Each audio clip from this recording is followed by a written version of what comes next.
Hi everybody, welcome to my channel. My name is Monica and today's video is going to be about sobriety, creativity, and I guess getting it all back together in a sense. I mentioned it in the last video I posted towards literally right at the end that the reason why I posted 2 videos in January is because I've been sober again, and I genuinely credit it to that. I am somebody that is not meant to engage in certain substances, and that's what this video is going to be about. My personal experience. I'm not here trying to convince you about anything. I don't need you to tell me anything about what you are going through in regards to that, as far as like if you're like, actually for me it's great.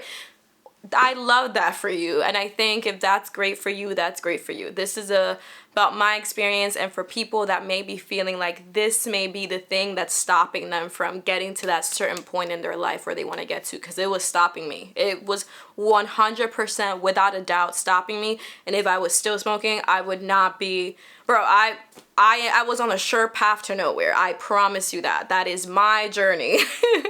So I wanted to talk about that. I also wanted to give you guys an update that I have a show coming up in LA. It opens February 24th at Abigail Gilby Gallery. If you're out in the West Coast, go check it out. It's going to be probably for around a month. And yeah, this is a new year. I'm really excited for everything that I've had going on. I'll show you guys some pictures of the work I've been making. I've been able to just like lock in all January and February to get it done, to get this like really intense painting done. This has been one of the most like technically demanding paintings I've ever made. And part of the reason why I have been able to get myself to that point is truly because of my finally having the ability to focus.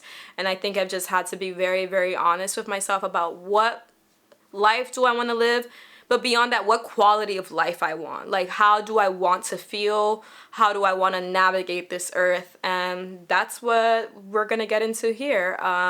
Thank you guys for supporting my previous 2 videos that I dropped in January. I know I had been gone for so long. But I'm excited to start posting. I feel more confident in myself. And I guess we could just jump right into the video and start to say that's like one of the best things about, for me, with sobriety, is that I no longer feel like I have to hide. This sounds a bit like hardcore. I'm not necessarily like sober because I don't necessarily have like a substance abuse problem. Like, I don't necessarily like alcohol. I'll still drink here and there. I am somebody that I can't even drink at home. Like, I've tried to pour myself a glass of wine here and there. I'll never finish it. I don't even like beer. I'll drink a few cocktails if I'm out, but I'm barely ever out. I'm out not even once a month at this point because it's winter time. During the summer, a little bit more. But the pandemic for me kind of lowered my tolerance, my alcohol tolerance, because I was indoors for so long, to a point where I can't even drink as much. Like, after 2 or 3 drinks, I start to feel sick, where before the pandemic, I was going out very often. But I've never had a problem with alcohol. And I also don't really get drunk. I think it's because I'm kind of like really nervous all the time. I think it's growing up in New York. I was always the person that lived in the Bronx, so it's like if I was partying downtown by 11:30, I'm like, time to sober up and get on the train, like, because I wouldn't have money for an Uber. So it was just kind of like I learned very quickly to sober up, and for that reason, it's very hard for me to be uninhibited, for me to be like, woo, like, it's extremely hard. But when I'm there, oh, I get scared. I'm like, oh my god. It's so weird for me to be drunk. I do not, I think it's fun, but it's just also kind of like, I do get a lot of the next day anxiety, from like when you're hungover. I am definitely somebody that gets a hangxiety, where I'm just kind of like, why did I do those things? And my life is fine. It's like, nothing's going on, girl. You're just feeling terrible. So I don't really drink. I'm not really a drinker. I will drink socially, but I don't really socialize that much. So I just want to put that out there, that I don't necessarily struggle with substances. Like, I don't struggle with any other types of medication, like prescription medication. I don't struggle with, like, I've never even partaken. It was just honestly marijuana for me. Like, that was the only thing.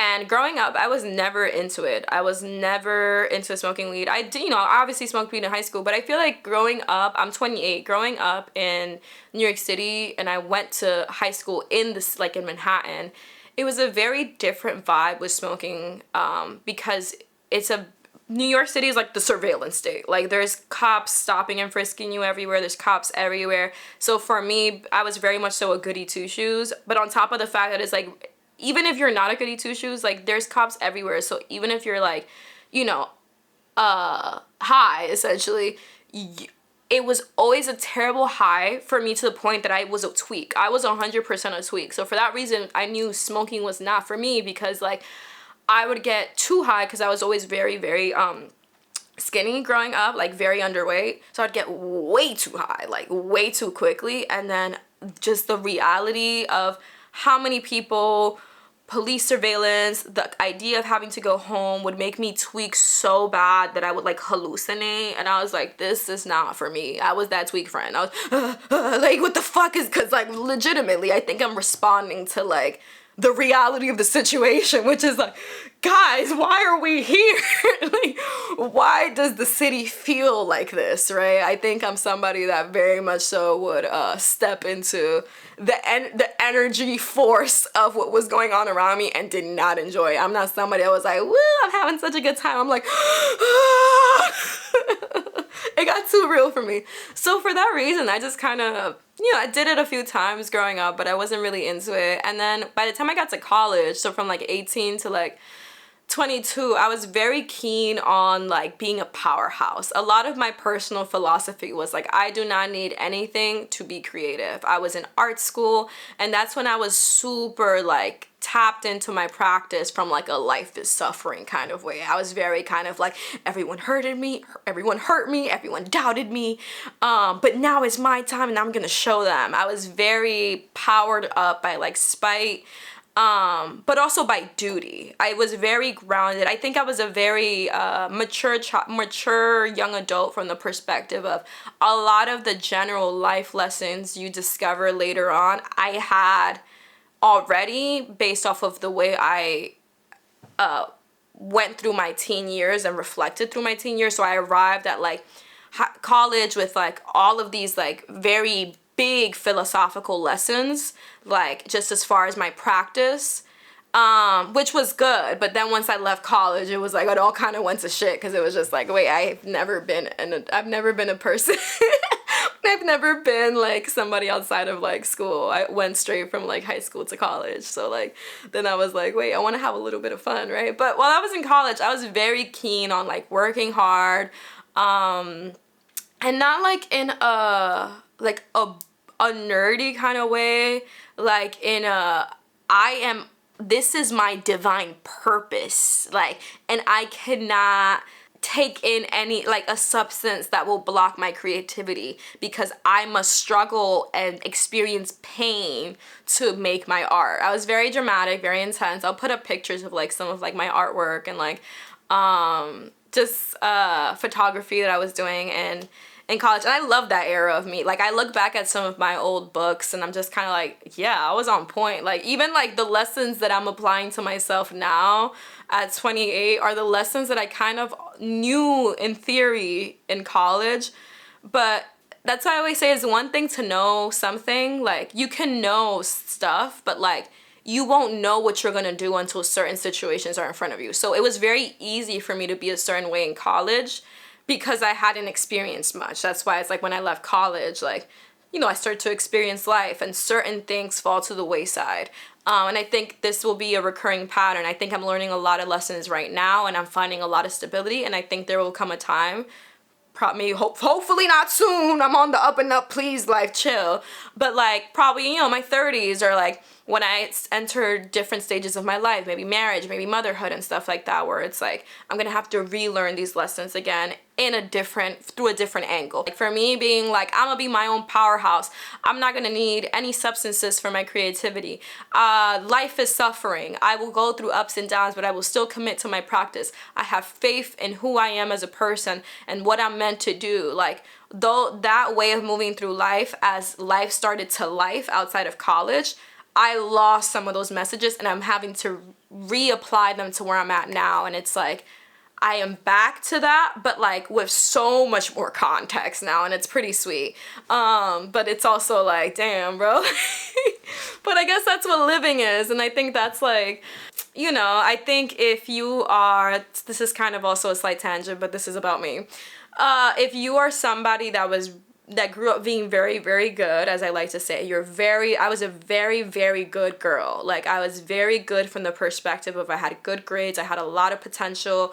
I cowered in the anxiety of missing a homework assignment. I was very kind of like everything was really intense. I had all this potential. My family members are doctors. Like, I have to do all these things. I'm an immigrant, y'all. Like, so it's like when you're very, very, very good, you get into your 20s and things start to go bad naturally. And then you take that as like a personal thing and you think, oh, I'm bad, I'm fucking up. And then that's where a lot of people kind of like plateau and spend the rest of their life yearning for what could have been, or regretting certain things, rather than just hopping back on that horse again and realizing, hey, everybody fucks up. Like, I have friends that like have made more mistakes in their lives or haven't been like the perfect kid growing up, and I am inspired by their ability to handle the ups and downs. Like they'll make mistakes, or they'll like do the wrong thing, or they'll do something embarrassing, and their ability to bounce back is way faster than me. And it's just been inspiring to realize, like, yeah, like this identity I've had of being so good all the time, like, is not necessarily conducive to doing the right thing. It's actually quite limiting. That to heal yourself through that process, you have to have a lot of empathy and compassion for your inner child, and also just the mistakes you're making. And rather than like being like, oh, you're doing the wrong thing, and like beating up yourself about it internally or outwardly, that's where you engage in self-destructive behavior, like I did, smoking myself out for like 3 years. Rather than doing that, like, it's just being like, I am somebody that, even though I didn't get to where I thought I was gonna get to at this point, I can still change, I can still do everything I want to do, and I can reframe my idea of who I was meant to be now that I have more context as to what life is. I think something that you also have to take into consideration when you are having to process the fact that you didn't get to do everything that you wanted to do, or things didn't work out how you thought they would, is that you built your idea of what you thought your future was gonna be when you were a fucking kid.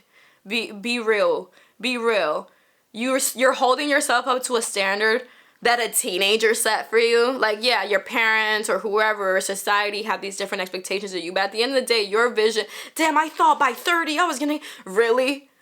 A 15-year-old thought that by 30? Like, really be honest with yourself. Like, your dumbass self really thought you would, like, now that you've lived through life, y'all, like, now that you've been through what you've been through, let go of your idea of where you were supposed to get to at a certain point, because the person that thought you would get to a certain place at a certain point didn't know anything about life, respectfully. Like, that's when people are like, by 25 I'm gonna have a kid and I'm gonna have a car, and then now you're like, bro, I'm 28, and I'm like, bro, like, so it's to say, like, give yourself some grace and allow yourself to redefine yourself in the present age, right? So back to the timeline. In college, I wasn't smoking any weed. I was just enjoying, actually, I wasn't even enjoying life. I was trudging through life. I was like, this is the path I'm on. I'm a soldier for art. I'm a martyr for my art. Very dramatic, very intense. But, you know, it led to a lot of success. It was really cool. And then I graduated. And then I just started like making art. I think the only thing I tried to focus on was paying my studio rent, because I could still live at home with my parents. So I was making $1,500 every month to pay the $1,500 rent for my studio, and I was living off of credit cards. But I did that for years. And I would just paint and create and show and live life. And that's when I started to realize, like, hey, I'm actually quite emotionally immature. Hey, I'm actually don't know anything about relationships. Hey, like, you know, life starts to hit you and you start to process that, and all that is incredible. So yeah, I just kind of like lived through those years, showed, I did a lot of incredible things, made good money, influencing, creating, traveling. It was awesome. Still not smoking weed during that time because I just didn't identify with it, not needed. Then in 2019, I moved out on my own. I was living in Brooklyn. Awesome year as far as I made a lot of money. I did so much travel. Like, I did so many cool things that I was like 24 at that time. 23 going on 24. It was just absolutely incredible, validating. I felt like all of the things that like I wanted to be, I was finally becoming. But I always talk about 2019 being a really incredible year for me from the perspective of like, wow, I did so many cool things. But when I'm really honest about how that year was for me, it was a very difficult year because on one end, all of these really incredible things were happening for me, because you have to remember I was a very sad, like, kid growing up. I was extremely depressed. I was filled with a lot of guilt, a lot of shame, and a lot of the work that I did growing up was to release that shame. But that shame is like hardwired into me. Like, so to get to a point where I'm finally making a life out of my art was extremely difficult for me, and I spent 2019 living these incredible dreams and finally making money, but I was also crying all the time, and I was internally having a very difficult time because I was having to mourn the part of me that didn't get to do certain things, or the part of me, like, why it took so long for me to feel so good.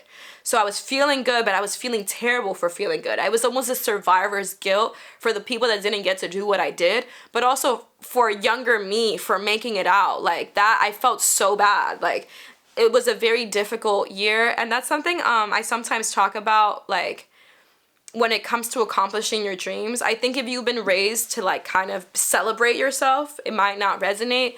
But I think something that me and actually a lot of my friends relate to too, one of my best friends, like, I remember saying something like this a few years ago, and I was like, I literally experienced the same thing. Like, I can have, now I'm better about it, but like, especially during that time, I can be at an art show with my work and all the people that love me, and I'm getting flowers, and I have money in my bank account, and I got jobs lined up, and everything is okay, and I would be in there like, kind of like jaded, like very empty inside. I always feel very empty, kind of dissociated from my success, because I felt like I had to fight so hard to get what I wanted that I was still carrying that fight with me. It wasn't like this happy, like, relief. It wasn't like a, woo, I made it. It was like a, yeah, bro, I'm here, but where were y'all? Or like, it was just like, I carried a lot of weight with me. And I think, it was angst, but I think it was also just me having to parse through a lot of what my identity was and like who I was becoming. Like, it was just a very difficult time for me. And then by the time, things were going awesome though. And like, by the end of that year, by the end of 2019, I got to get to like a really good place of, I was finally feeling really good. I was working out all the time. Everything was pretty good, right? And then the pandemic came a few months later, and my life totally spiraled. A lot of the things that I took for granted as I was on that, like, sort of, not necessarily a high, but as I was, because it's like a high sounds like it's this temporary thing. I don't think the things that I was experiencing were necessarily temporary. It wasn't like a, whoa, I'm at a peak. It was more so I was achieving a sense of self that I hadn't assimilated into myself. And when a lot of the habits that I took for granted fell apart during the pandemic, that went out the window. So I took for granted the sense of self I had developed in 2019, and that sense of self I wasn't born like that. I wasn't raised like that. Like, that person that I became, like, through mourning that younger me, through achieving, like, certain things and finding that confidence within myself, finding that, like, you deserve this, like, really fighting to land at that, seeing myself how I'm supposed to see myself. Like, I am working hard. I am, like, not being so hard on myself, like, arriving at that place where I'm like, everything's good.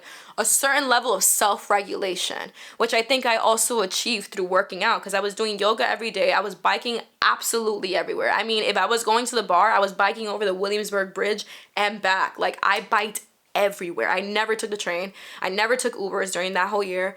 And I was powerlifting. So I think part of that growth also came from the, like, a nervous system regulation as a product of taking care of my body. I was eating well. I was really, really taking care of myself.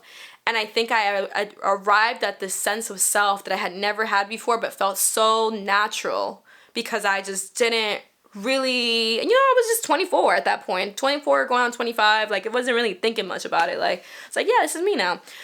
And then the pandemic came, and a lot of those positive habits that created that person went out the window, like a lot of us, like it did for a lot of us. I started, I stopped going to the gym. I started smoking a lot of weed because I was living with somebody and he was smoking a lot of weed, so we were smoking a lot of weed. There's nothing worse than two people engaging in a substance together. There's a surefire way where to nowhere. Like, if it's one thing for you to do it on your own, that's why I say I'm not a drinker. Like, I'm not gonna sit here and drink a bottle of wine, right? Like, that's not me, thankfully. But like, you know, if you got company, drinking is not that thing for me, but if you got company and you're smoking, before you know it, when it's just me, I might like maybe smoke one and like I'll make that last the whole day just taking little pulls. But you know, when you're with somebody, you're just smoking and smoking and smoking and smoking and smoking and smoking, and bro, 2020 was an extremely difficult year for me, as it was for a lot of us. There was, obviously the pandemic. There was so much going on. And we don't even got to rehash all of that. But what I will say is that I experienced for the first time through heavy smoking a deep sense of confusion. I have never been confused in my entire life. I'm not and like, confusion is a really interesting thing. Like, if you've never been confused, you might not know what I mean. Like, I don't mean like a misunderstanding. I mean, I'm genuinely, in this moment, I am genuinely lost. And that was a very scary thing for me. Like, I would feel bad about something or feel some sort of deep emotion about something and then get so high that I would forget why, but then I would just be left with the feeling.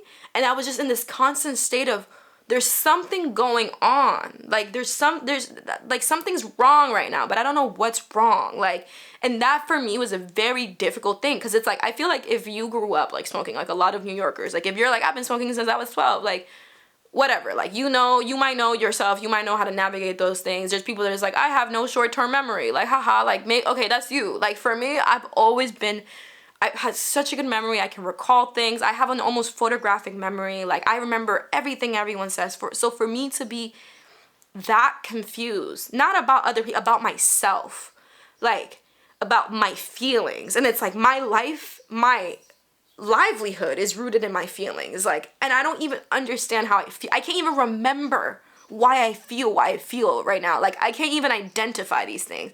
But then I'm also so high that I'm not about to investigate. I'm slumped. So it's like, I was watching so much television because my dad also went and got me a TV during the pandemic, which was nice. But it's like, I didn't like grow up like watching a lot of TV. So I was locked in watching TV. I was smoking so unimaginably heavy for me.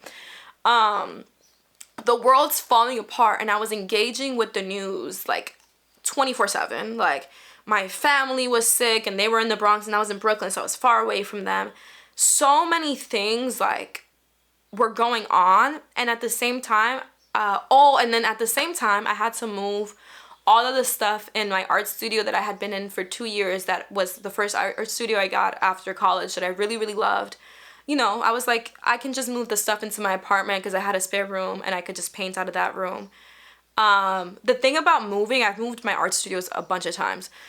The thing about moving that I've learned from moving around so much, and I've also moved around a lot in my life as well, is that the move isn't hard. Like, the move is hard in a tedious sense, like packing boxes, the physical moving of stuff. But the hard part is afterwards, is after you're sitting with all of your belongings. So I'm sitting here going through these major identity changes while under the influence of a substance, while the world is falling apart, and I'm separate from my support system, like my family, and I'm living with somebody. That's beside the point. I am now that I was like locked in March. By April, I had all of my art belongings, like 2 years worth of stuff, packed into a room. It was a lot of stuff. So now I'm having to reflect on how the last 2 years went to shit. And that was a really difficult thing for me because I was having to, something I always felt really guilty about with having an art studio is I was paying so much rent and I wasn't painting as much as other people. And looking back on it now, it's like, bitch, you were 23, 24 when you had this, like, I was comparing myself to people that were like in their 30s, like that I'm still not up to their standards by like how consistent and disciplined they are in their practice because they've been in their practice for like twice the amount of time I've been in, right? But I'm here like, I had this massive studio, and it's like I never did everything I was supposed to do. It was like the promise of potential, once again, like, that I had all my life growing up was kicking my ass. I'm like, I had all the pieces, I had the platforms, I had the shows, I had all these things, and like, I didn't use it enough, and now I lost it, and now the world's falling apart, I'm falling apart, and I'm looking at all of my art and all of my objects and all of my paints and all of my furniture is just in this room, and I'm having to like deal with that, which led to April and May. For me, I cried. I just cried and cried and cried and cried and cried and cried and cried and cried and cried and cried, which I never experienced. Part of it was the falling apart of my habits that I wasn't able to identify. Like, I didn't get to be somebody that moved through my depression just by chance. I did a lot of mental work. I read a lot of like self-help books when I was in my late teens and early 20s. Like, I was somebody that's very diligent about self-improvement. That's why I was such a hard ass when I was in college, because I was very about self-improvement. So a lot of those practices that just became second nature to me, but I wasn't intentional about, completely left me when I was like March, April, May, June, like the whole entire 2020. So I lost a lot of the things that I did so my depression wouldn't kick my ass. So it's like I wasn't taking care of myself whatsoever. And I ended up losing like 20 pounds in 1 month because I was so depressed that I couldn't eat. And instead of getting like a regular human response, like, okay, at some point I need to eat, I was smoking because it's like, oh, I'm feeling nauseous, I'll smoke. So it becomes this endless cycle. People always talk about like smoking as it gives you the munchies. For me, it gives me the munchies for the first few weeks. After that, I tend to get food repulsion.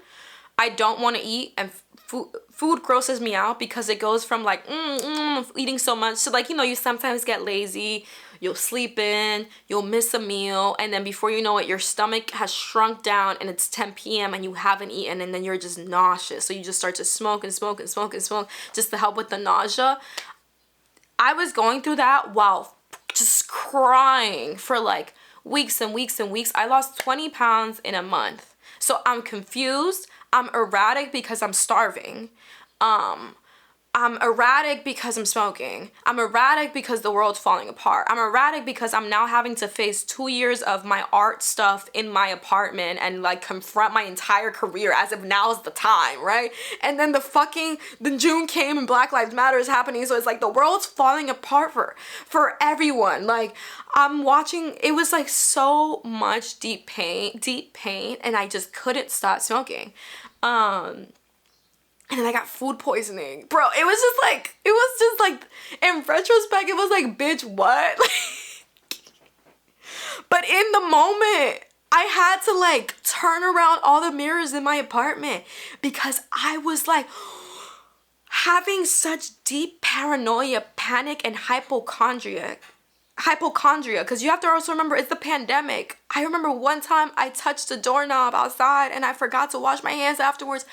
And for the next few days, I was like, I'm gonna get sick and I'm gonna die. Like, I have never been like the hypochondriac person to that point. I've been very health aware and a little health anxious, but to the point where I'm like, my heart's racing, I'm gonna die. Like, I literally just in the last year have finally stopped being a hypochondriac. Like, finally, I went through 2 to 3 years, and for those of you that are just inherently, you're like, good for you, sis. For me, it's like, that wasn't me. So for 2 to 3 years, bro, every fucking heart palpitation, any weird tingling, everything, it was like so destructive for me, but I kept smoking. Like, so I would get paranoid, I would freak out, my heart would start to race, I would just start to like tweak essentially, but I couldn't fucking stop. And then I realized at a certain point, I didn't realize this till like 2021 or 2022, I was never addicted to smoking. Like, I was not addicted to a high necessarily. I was addicted to stress. Because there were a few times where I would smoke and I would just be like calm, and I'd be like, I'm not really high right now. And I would think it's my tolerance. And one time my boyfriend now was just kind of like, that's just what being high is, you're chill. And I'm like, oh, see, I hate the panic.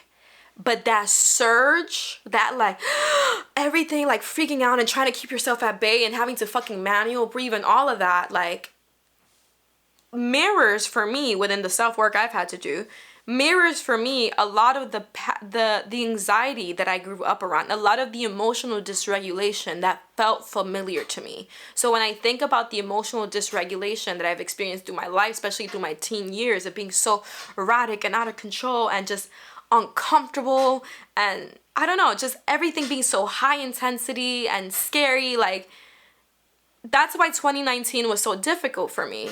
Not to bring it back so far, but like to arrive to a point where my career was okay, my friends were okay, my body was okay, everything was okay, was rocked my world. And I had to then mourn all the things that I didn't have and all the ways in which I wasn't before, because I was like, bro, I don't feel like I deserve this. This doesn't make sense. So engaging in this self-destructive behavior during 2020 that then lasted into a few years, and I finally have healed in the last few months, like really messed up, but it was familiar to me. One of the things that I always experience, like one of the recurring patterns that I've always like had to like experience and have had to convince myself that isn't true but always felt true, was, and I picked this up around my adolescence, was that when things are really good, they go bad.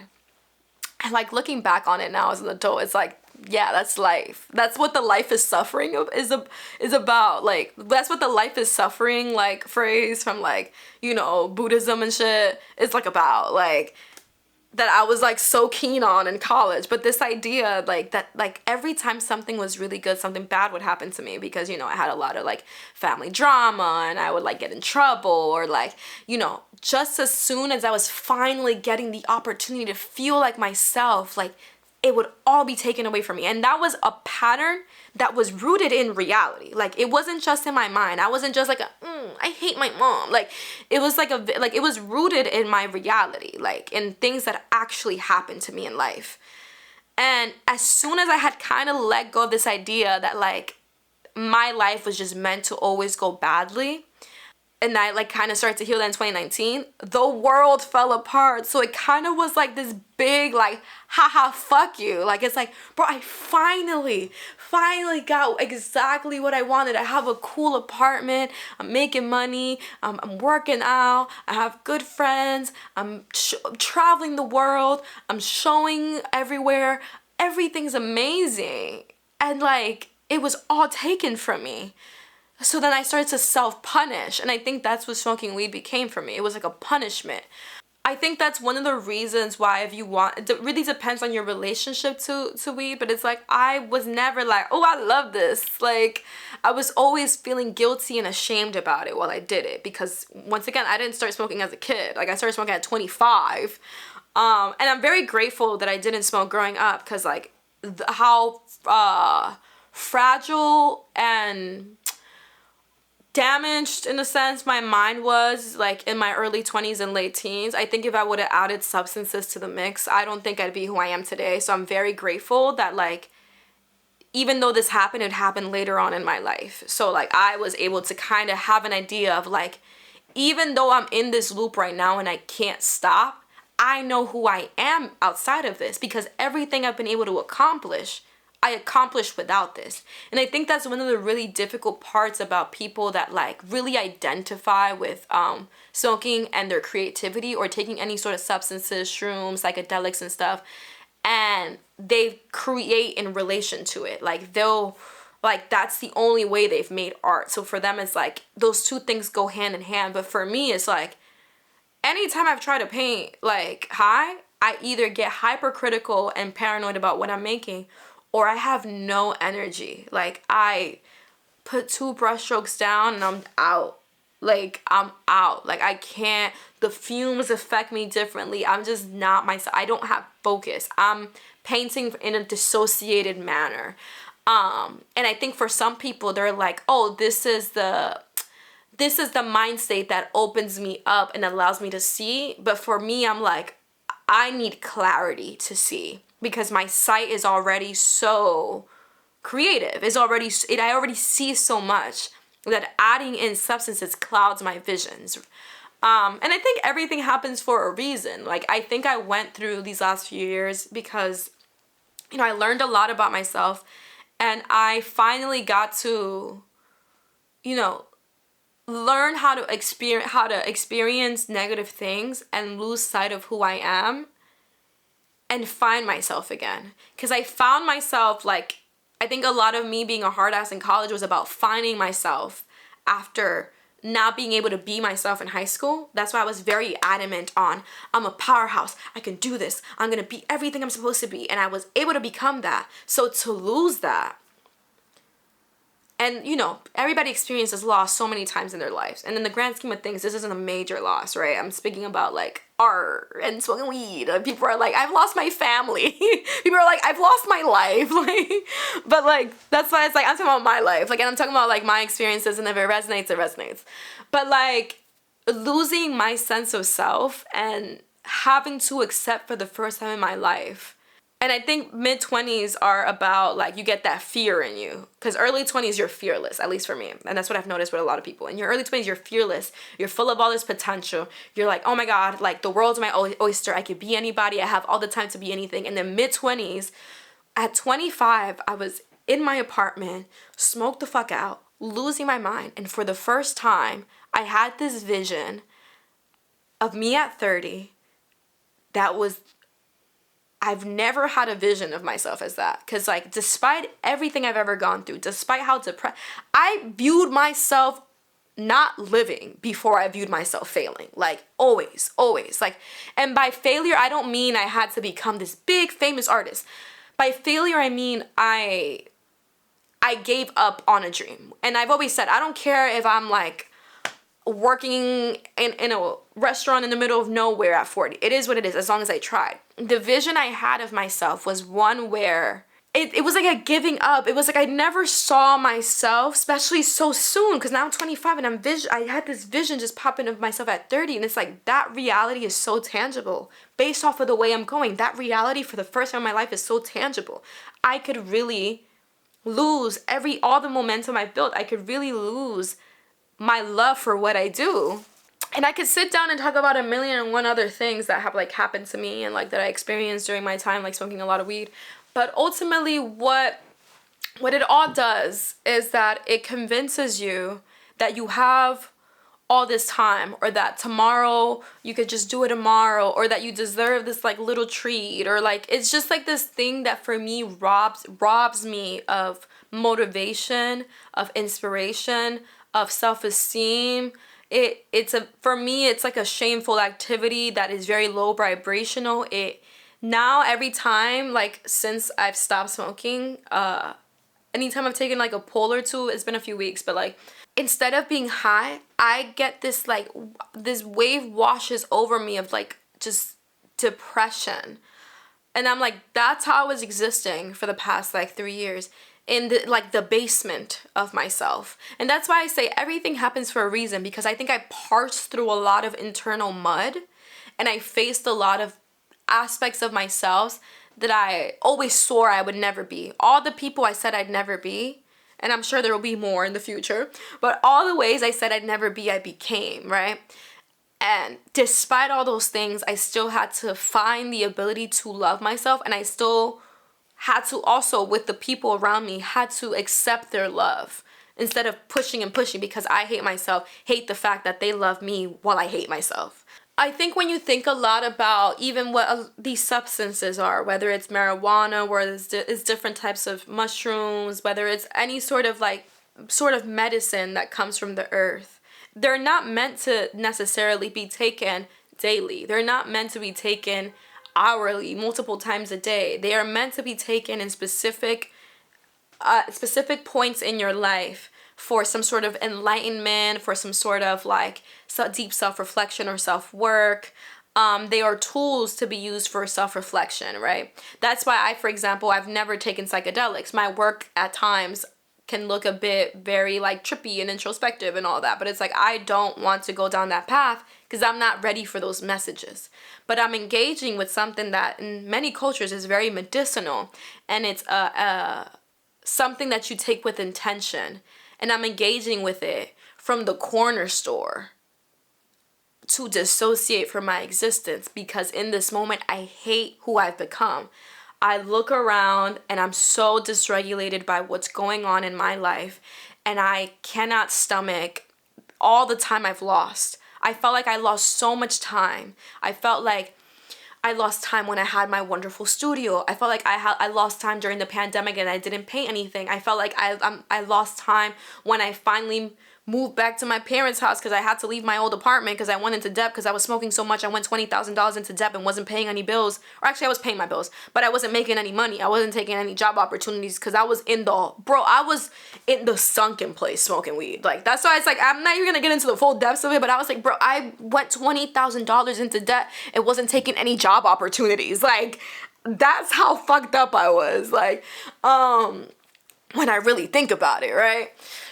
But I think I punished myself so much for so much in my life and compared myself to so many and just lost so much self-esteem that anytime I had to look around and face my reality, it would be so emotionally dysregulating, like physically dysregulating too. I would feel very uncomfortable. I would feel my heart race, my palms sweat.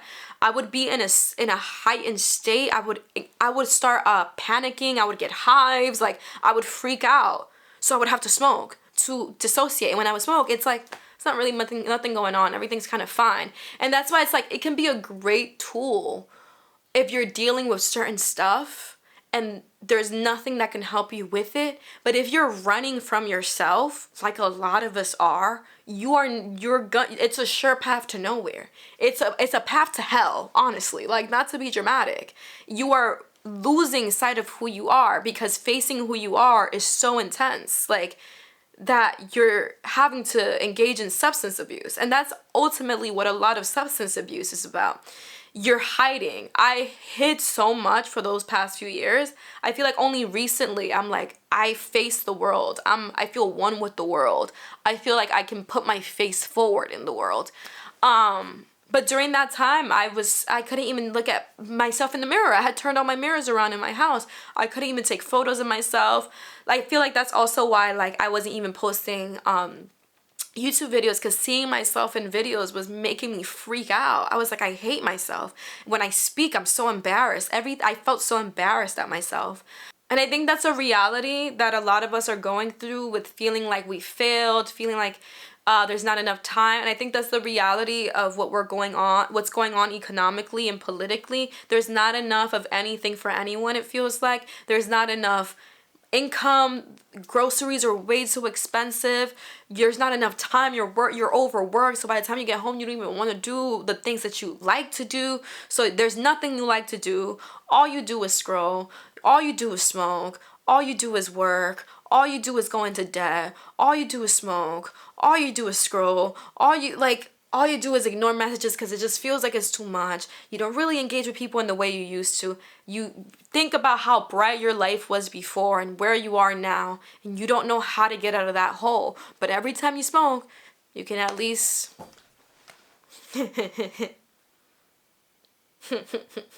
a little bit, right? You can kind of at least like find a little relief.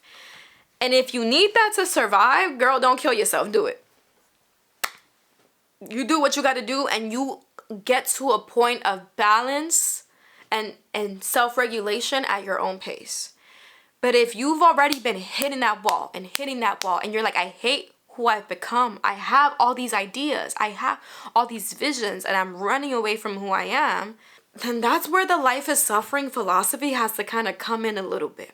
The thing that I had to relearn in these last few years is that no matter what you do, things go wrong. And you kind of can't personalize it. And I think that's the lesson of your 20s. Your 20s is your decade of first. And then for me, I've noticed that mid-20s, that fear starts to set in, that it's like, oh my God, all that potential I thought I had might go out the window. Who am I? What's going on? Everybody's getting married or dying. Like, and then your late 20s comes and you're like, fuck, 30's right around the corner.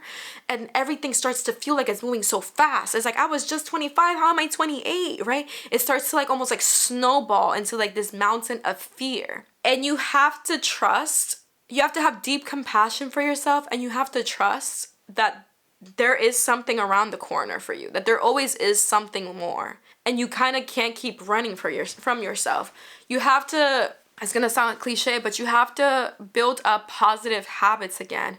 And you have to struggle through discomfort. I think one of the really difficult things, especially like, not necessarily with our generation, but I think if you're somebody that struggled a lot throughout your life, whether it's like in tangible ways or whether it's like emotional through the way you were treated by the people around you or by society, the idea of having to struggle till the day you die is like, what the fuck did I sign up for, right? Why do I have to try so hard? Why can't I just enjoy myself? Why can't I just like, have the things that I get, like that I want to have? Like, why? It's like this angst starts to kick in because teen angst, for example, is like the unfairness of life kicking in. As a teenager, you started like your brain kind of clicks and you're like, wait, all these adults are liars. These politicians don't know who I am. Everybody's trying to tell me who I am, but I know who I am. My music's cooler. I'm cooler. All of you suck. You guys will never understand what it's like to be me. I hate you. That sort of like unfairness that I think is developmentally appropriate as you're realizing your powerlessness in a lot of dynamics is something that you experience as a teen, but I think it comes back around in different ways. And as we experience such economic and political hardships, that angst is kicking our ass against, because it's like, if I'm just meant to work till the day I die, well, fuck it, I'm not gonna do anything. A lot of people are throwing out who they want to be and their dreams and are throwing away their lives to like engage in to dissociate through the use of substances, because the reality is very difficult.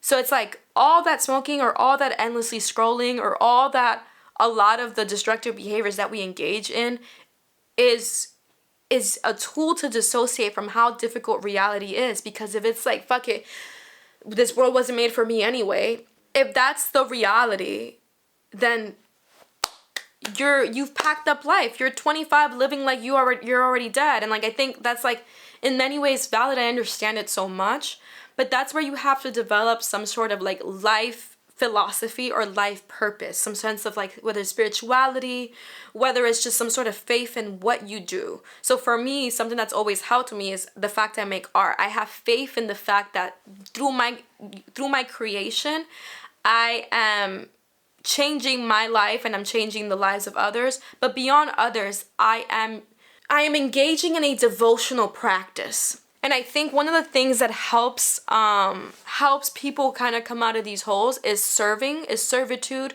whether it's helping out the community, whether it's creating in one way or another. Whether I've started working with kids in the last year, that has been so freaking healing for me, like genuinely, like it's healed a lot inside of me, because it's now no longer about like, who am I and what am I gonna do and all these things are going wrong. Now it's like I'm seeing life through the lives of these kids, and I'm like, whoa, like we are all puzzle pieces. We are all meant to be here. You are meant to be here. And like legit, I don't even mean to sound corny, but like legit, we are all meant to be here. Like you are meant to be here. You are the person that can change so much. And I know it feels helpless because like there's so much going wrong in the world. I think a lot about how when people don't break like generational traumas, like cycles of abuse, for example, like if you were raised by, for example, a mom that just couldn't let that man go, and because she couldn't let that man go, you were raised essentially without a mother. Like you were raised by an immature parent. You were left to fend for yourself. So her inability, and this is not a blaming thing because we are all obviously going through our own things. And something I like to think a lot about is the fact that a lot of the stuff we know now is so new. Like most people didn't know this stuff. Like it's not to say that we are the only people that knew it. People knew it, but like on a mainstream sense, a lot of like self-work, psychology speak, like at the scale that we understand it now is very new. So we have to hold empathy, especially for our elders, because we weren't having conversations on generational trauma and spousal abuse at this scale, like freaking even like 10, 15 years ago. So I'm saying this with deep empathy, but I'm using this as an example to say, if she wasn't able to break that, imagine she was able to break that cycle, right? If you were somebody that experienced this, if she was able to break that cycle, you would be in a significantly different situation. So then the onus falls on you to break a cycle, right? Whether it's you having to learn how to emotionally regulate, whether it's you having to, whatever it is that is your purpose on this earth. That's what like purpose is, like what your duty on this earth is. Like, we all have a duty on this earth. And the thing about life is, and I bring it back to when you've gone through a lot, it feels like a lot to keep having to go through a lot.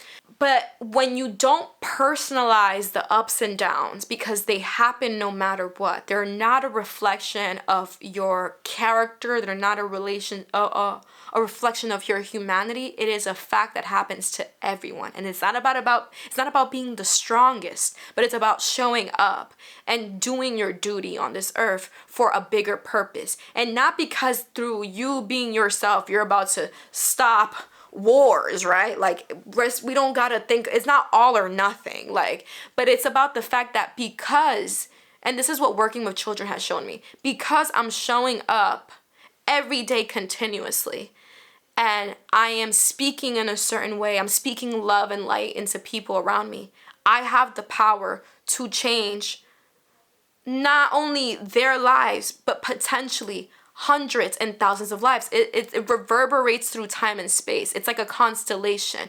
Your change to one person changes 2 people in their life, which changes 4 people. It starts to fragment into so many different things. So just like how you opting out of life through being understandably so in the sunken space, just totally tapped out and dissociated, not only from yourself, but from the world around you, it negatively impacts. Think about it like as a tree. Your tree branch is dying. Like all the different ways in which each branch fragments and reaches other people.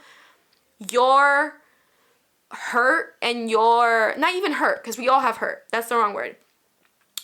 Your tapping out, your disconnect, you cutting it off, cuts so much off, which cuts other people off, and it changes the destiny and the life path of so many people. I think about it as like, I am who I am because of certain interactions I've had throughout my life, through educators, through just different people, and through random people on the street that like came up to me and like instilled in me a sense of courage. I remember like, you know, when I was very much so like learning about manifestation, like 18 or 19, this was 10 years ago, like I remember reading The Alchemist. That's why I say I did a lot of self-work to like get my mind right, and I lost a lot of that, and now I'm refinding it again. But it's like I was like 18 and I was in the park and I was reading The Alchemist, and it's all about like manifestation, right, and about creating your destiny. It's like such a positive book. It's almost like a cliche book at this point, but I think it's a really positive book for helping you build the life philosophy and the perspective that you are a creator of change, not only in your life, but in the life of others. And through your thought process, you really shape your reality. But I remember reading that, and at that point, I was a freshman in college. I didn't know what I was doing. And this random man, this older man came up to me, and he kind of almost looked a little wizardy. Like, he kind of like had this trench coat, like kind of weird. And he didn't come up to me as a creep in any way, shape, or form. But I'm reading this book, so I'm in that mind state of like chance and why do things happen, and like just kind of like the randomness of life amounting to something. He comes up to me and he's like, oh, can I take your photo? Because I think he was a photographer. And I was like, I think at that point, I was 17 going on 18 because I had just gotten into college, or I was maybe just turned 18. But I think I remember telling him like, oh, I'm not like 18 yet or whatever. And he's like, oh, okay, I'm sorry. I wouldn't need your parents' permission. But he's like, what are you reading though? And I was like, oh, The Alchemist, da da da da da. And then he was asking me like what I want to do in life. And I was like, I think I want to be an artist, but I'm not sure. And he's like, why not? And it was like such a simple conversation, right? But at 18, when no one has instilled, at least in my personal situation, when no one had instilled confidence outside of like my friends, like my peers, but no adult, no one had ever instilled confidence in me, like pursuing my dreams. I did not know that you could pursue your dreams. Meeting this one person in this park while I'm reading this one book about chance and about manifestation that told me, just do it, was so meaningful and impactful. And that really transformed, like, that really gave me the courage to go, like, home that day. And I think I either changed my classes or something. Something happened. But I think a lot about how he, through getting to a certain point in his life, was able to communicate that to me. Because he could have came up to me and been like, oh, you're trying to decide between art and therapy? Well, you should go to therapy because you need to get your money up. Which is like also valid too. Like, but the fact that he was able to understand where I was at from the perspective of like, you have this dream that is potentially bigger than like just your immediate survival on this plane. And I think even though for him it may have been a throwaway thing, which I don't think it was, what I got from it was so significant and impactful that it was transformative. So you have to think about the ways in which you show up in your friends' lives, in strangers' lives at the supermarket, your co-workers' lives, your own parents' lives, how through you showing up and you being present in their lives, you have the power to change the destiny of everyone around you and your descendants. That's what breaking generational cycles is about. It's not about being so up on theory, like being so like, bro, I've read every Audre Lorde. Name an Audre Lorde that I haven't read. I've read it all. It's not about that. It's about showing up in people's lives in a present manner. I think a lot of us have been raised in ways in which, understandably so, because of the pressures of our society, we have been led to fend for ourselves emotionally and spiritually and in every sense. We have grown up so fragmented. If you are a part of the Western world, baby, you are fragmented. I'm from the Caribbean, my culture is an amalgamation of pain. It is a testament of colonialization. Like when y'all be clowning on on Logic talking about I am the slave master and the whatever, like legitimately when you look at my ancestry, it is that story, right? So beyond that, right, it's like the new world, and when you really think about it, is so new. The youngest black nation in the Caribbean, freed nation, is Haiti, and that was 1804. 1804 was a hop, skip, and a jump away. Meaning we are so still identity-wise all across the Americas and in general across all colonized places, the ways in which the ways in which tribes were disrupted in Africa, the indigenous people, the aboriginals of Australia, all over the globe, we are so fragmented as people. We are so disrupted from our ancestry, from our community, from our traditions, from all of these things that ground us in community. And beyond that, because it's not necessarily even about keeping tradition alive in that sense, but it's about having people instill confidence in you and give you the messages that you need, like mentors. Like the fact that we have to find mentors because we are so disconnected from our elders, because our elders are also so fragmented by the horrors of this society that a lot of them can't even guide us, like, is indicative of a broken system. So through you working through the stuff you're struggling with now, and it's not that you'll ever get over it, but showing up every day, choosing to show up every day for yourself, to love yourself enough to recognize that you are worthy of change and that you are meaningful and impactful to those around you. That's where change comes from. And that's where like breaking generational cycles come from. Once again, it's not about being the most educated bitch in the room. Like, it's about being the most consistent person, the person that despite everything continually shows up and tries and tries and tries. And that's why the whole life is suffering thing. There's gonna be ups and downs. You're gonna feel uncomfortable, and that discomfort might rock you to your core. But I think if you're struggling right now to leave a certain hole and all you could do is dissociate and smoke the pain away or engage in whatever substance you're engaging with to get the pain as far away from you as possible, with guidance and with safety. I don't want people to start doing all this deep personal work and then, breaking again. Be kind to yourself, but like recognize that there is worth beyond just being a good person for everybody around you, or being a good girl, like, or getting a good job, or all these things. There is so much worth in taking care of yourself again. I think, you know, it's not to say everything happens for a reason, because I'm never the type that is like, God has a bigger plan. But beyond the plan, like, I don't think there's like this, you know, this perfectly tied ribbon at the end. But I think we are here to be of service to each other. And I think one of the most beautiful things you could do is show up in people's lives, or show up in animals' lives, show up in any living being's lives, whether it's trees. You could be a gardener.